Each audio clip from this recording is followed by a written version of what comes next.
Assalamualaikum warahmatullahi wabarakatuh. Good morning, everyone. So today, my name is Inci Kabudi Ramadan. I'm gonna present about chapter 3, which is the European Union, a case of advanced regional integration.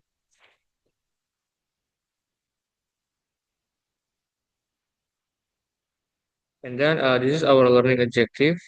Uh, the first one is we shall know how we introduce and analyze the characteristic of regional integration agreements and examine the European Union as one of the most well-established regional integration agreements in the world, and then evaluate the role of employment policy in the evolution of the EU, and then assess the role of theoretical perspective in explaining the potential convergence of employment policies across the EU itself, and then evaluate the future challenge to EU employment policy in the context of enlargement. Regional Integration Agreement agreements between neighboring countries to enhance trade by reducing tariff and quotas. Advances in RIS, it may include the common market, monetary union, and shared political institution. This is the first one aims to deepen economic, political, and social ties, and then varies in depth of integration and scope, like for example, for free trade areas and versus political unions. And then often establish specialized agencies for cooperation in areas like labor, health, and dispute resolution, and then evolves over the time as new members join or integration level change. And then the example of RI itself, the first one is European Union, evolved from the 1951 European Coal and Steel Community or ECSC to fully integrated economic and monetary union with 28 members as of 2015. And then NAFTA, it established in 1991, focuses on eliminating trade barriers between the US, Canada, and Mexico. And then ASEAN focuses on free trade and skilled labor mobility across Southeast Asian nations. And then SARC and SADC. This is a regional agreement focusing on economic cooperation with aspiration for deeper integration. Evolution of the European Union and employment policy. Uh, The historical background. The first one, it formed to prevent the future European wars by integrating key industries. And then it started with the ECSC in 1951 and expanded to the EEC in 1957 via the Treaty of Rome. And then it grew from six founding members to 28 by incorporating Central and Eastern European countries post-Cold War. And then the European Economic Area or EEA extend the EU principles to non-EU members like Norway, Iceland, and Liechtenstein. And then the reason for European Union employment policy, the first one is for labor mobility, preventing social dumping, mitigating structural change, worker buy-in, reducing economic disparities, and addressing public spending. And then the European social model. This is a framework of shared labor market and welfare practices across the Europe. Subregional variants, Nordic model. It's strong social protection and active labor policies. Central or Germanic model. Coordinated market economies with robust worker rights. Mediterranean model, more centralized governance with limited welfare.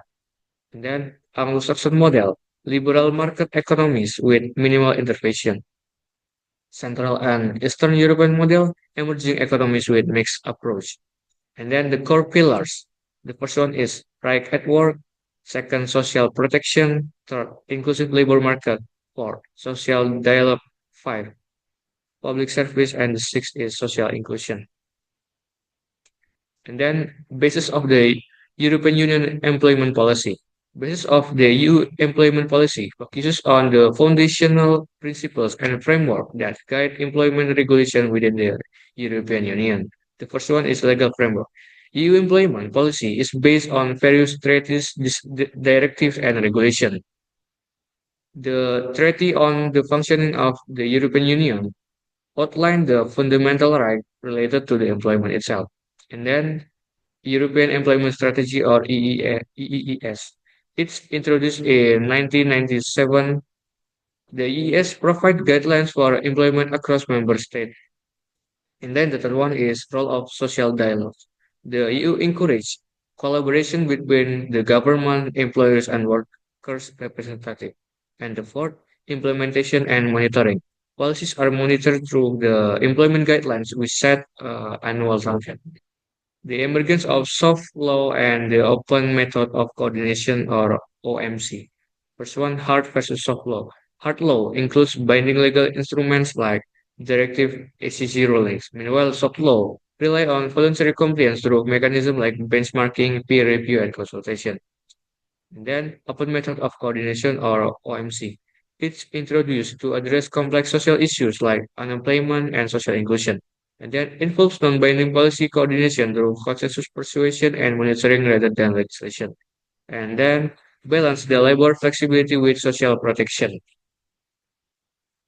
Theorizing convergence of HR practices across the EU.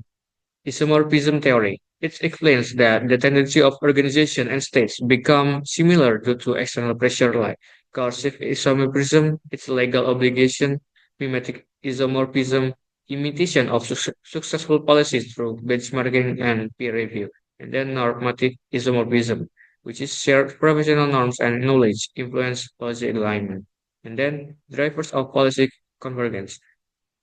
Economic and political pressure have pushed for labor market flexibility. Meanwhile, soft law encourages voluntary policy diffusion, but its impact depends on the institutional compatibility and national context. And future challenges for the European Union employment policy. The first one is impact of EU enlargement. There are 13 new countries post 2004 face lower GDP and weaker institutions. And then enforcement challenges with new members adopting neoliberal policies. Second one, labor migration and policy divergence. Migration from Eastern Europe affect demographic and economics, and its right-leaning government pushed for the deregulation. And the third debates on future policy direction, tension between regulatory hard law versus voluntary or soft law approach, and advocates for push binding regulation to protect worker rights. And yeah, the conclusion of this chapter, the European Union, a leading example of regional integration, promotes labor mobility, fair working conditions, and social protection through tools like European Employment Strategy. However, balancing binding law with flexibility cooperation is challenging, especially with new member states. Guided by the European social model, the EU faces pressures from economic disparities and neoliberal ideas.